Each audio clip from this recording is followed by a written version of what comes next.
So today you will hear a story with an interesting plot. In my family, we are always used to obeying our father.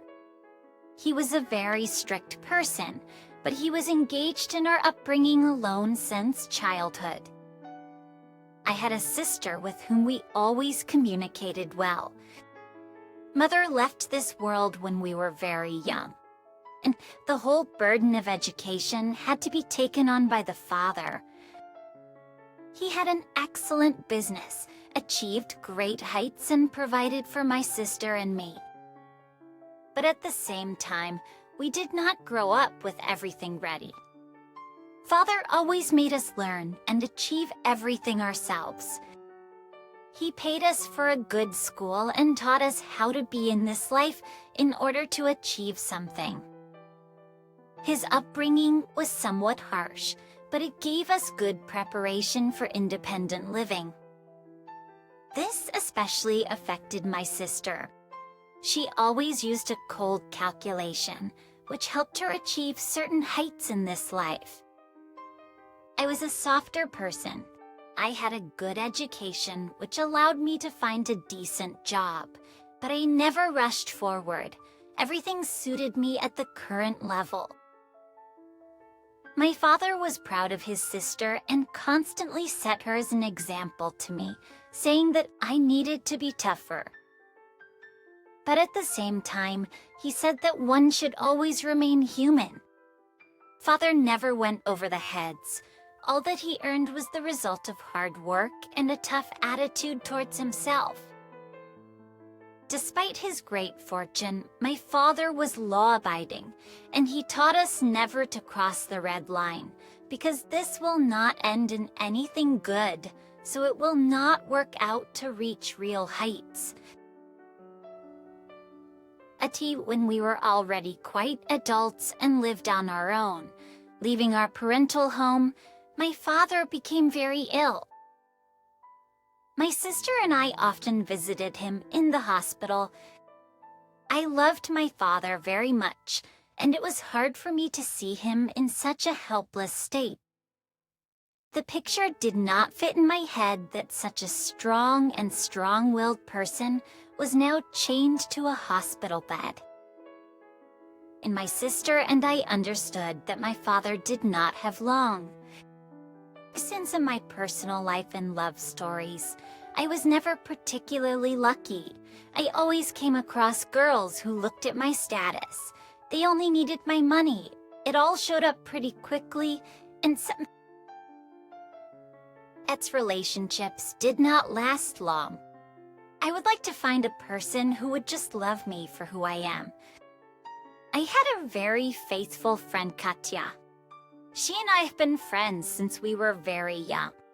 Our relationship has never been anything more than friendship. And I often came to her to pour out my soul when once again I burned myself on the love front. There were no secrets between us. Katya also did not develop relationships. She always came across some villains.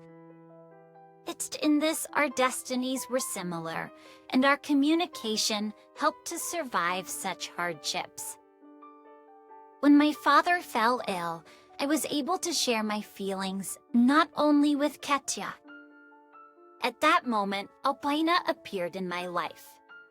She was a very modest and sweet girl. She was filled with all the qualities that I had been looking for in a partner. The qualities I had been looking for so long. I was very surprised by our acquaintance because I did not expect to receive such a gift of fate at the moment. We met quite by chance. I was walking down the street, immersed in my thoughts. She came around the corner of the house and we just collided. I accidentally spilled her coffee and knocked out the folder with documents from her hands. I started apologizing and helping her collect the paperwork. I ended up offering to buy her coffee as an apology for the situation. Albina agreed, and we continued our pleasant conversation in a cafe nearby. After this meeting, we began an affair. I had never experienced this before. Albina seemed to guess my thoughts and always knew what I wanted. At that time, I was quite happy. The only thing that clouded my thoughts was Katya's attitude towards Albina. Katya told me that Albina was not who she claims to be.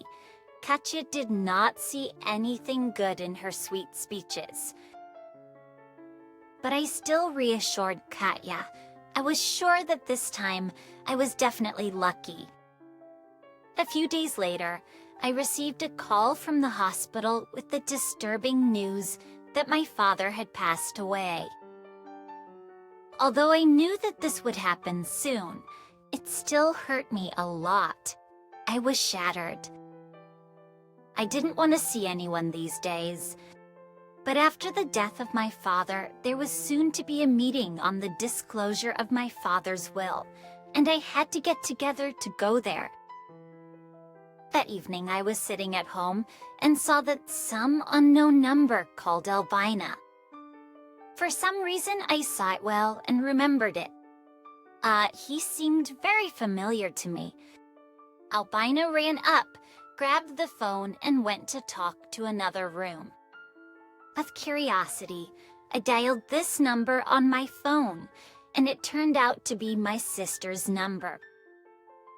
But they didn't know each other. Now I saw my sister infrequently. I did not have time to introduce Albina. Very unpleasant thoughts began to creep into my head. After the conversation, Albina came to me. I asked who called her. She replied that it was a call from the post office. It was necessary to pick up some kind of parcel. I was stunned by such an answer, but did not give a look so that Albina would not suspect anything. My confidence in Albina's feelings for me shook sharply, and I decided to follow her. When I was at home, Albina came up to me and said that she needed to leave for a short time on business. As soon as she left the house, I ran after her. She got into the car, but I quickly got into my car and began to follow her.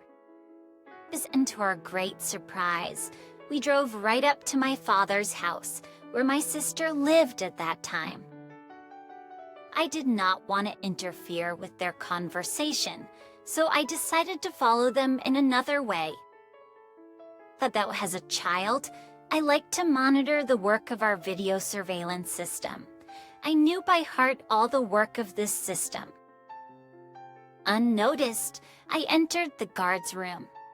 Bertigi info questions Intrias, the security guard had worked for us for a long time. I knew that he often liked to sleep at such times. At times like these, but I never told my father about this so that he would not be fired. And just at that time, he was supposed to take a nap in the next room. I did not want anyone to know about my presence here, so I entered as discreetly as possible. I started flipping through the videos from the cameras and stumbled upon a room where Albina was already sitting, discussing something vigorously with my sister.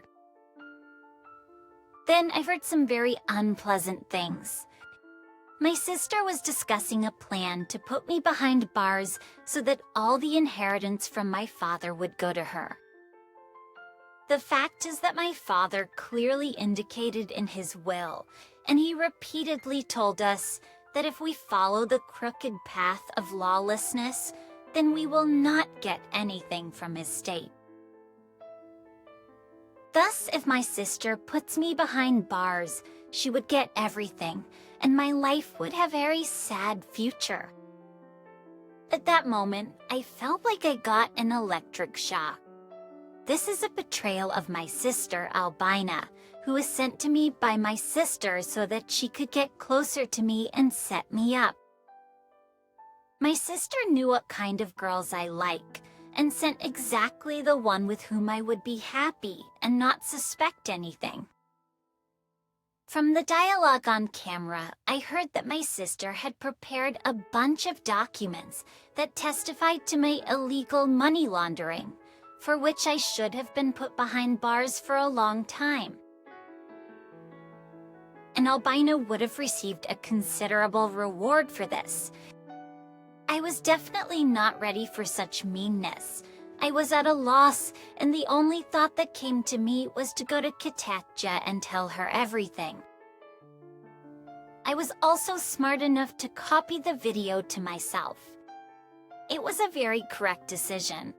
Soon, I was already at Katya's and told her the whole story of this betrayal. I apologized for not believing her. Katya reassured me and supported me. At that moment, I felt strength in myself, and then I looked at Katya no longer just as a friend. That the most faithful and close person I was looking for was always by my side. These thoughts forced me to deal with this lie once and for all so that a truly happy future can be built. Now I constantly watch Albina. One evening I noticed that she was very nervous. This made me even more worried. I pretended to be very busy with working papers. At this time, Albina tried to discreetly put a stack of documents in my safe that would indicate my involvement in illegal cases. I noticed it but did not rush. I knew this plan in advance, so I had time to prepare. Katya helped me a lot in this. She helped me stumble upon the right thoughts, and together we made our approximate plan of action. A surprise awaited me in the morning. I woke up to a loud knock on the door. Sleepy Albina pretended not to understand anything. Until the last, she built an innocent sheep out of herself. I put on my bathrobe and went to the door. When he opened the door, I saw a police officer with a group of experts behind him. They showed a search warrant, and warranted or not, I didn't stop them. I already knew perfectly well that it was my sister who had tipped them off. They even searched the room where the safe was without much difficulty. I was called and asked to open it. I pretended not to understand what was happening and opened the safe at their request. They seized all the documents that were inside, but instead of compromising me, they saw a memory card and asked me what it was. I timidly replied that it contained surveillance footage from my father's house. He had been in the hospital for a long time, and I had taken the initiative to check if nothing had been stolen during his absence, as there were many valuable things in the house. These people were clearly confused, as they were clearly looking for something else. They soon apologized, but the entire contents of the safe were taken away as evidence for the investigation. After the search, I went to my sister. We had a very frank conversation in which she disparaged me, stating that I was not worthy of even the smallest part of my father's inheritance. I said that I saw from the surveillance cameras how she and Albina had discussed this dirty scheme. But the sister replied with a smirk that the entire video had been deleted and I could not prove anything. I did not respond to her, as her dirty words were enough for me. Soon, in court, I watched with triumph as the truth was revealed. Instead of fake documents, the court presented a video with malicious intent from my sister and Albina. Easily and to the surprise of these hypocritical women, it was they who should have gone to jail, not me. After these women were sent to jail, all of my father's inheritance came to me, and I built a future with Kataya, one that was free from lies and betrayal. Dear listeners, your support is very important to us. If you like our story, please like, comment, and subscribe. It's very motivating for us. We need your feedback to improve our content.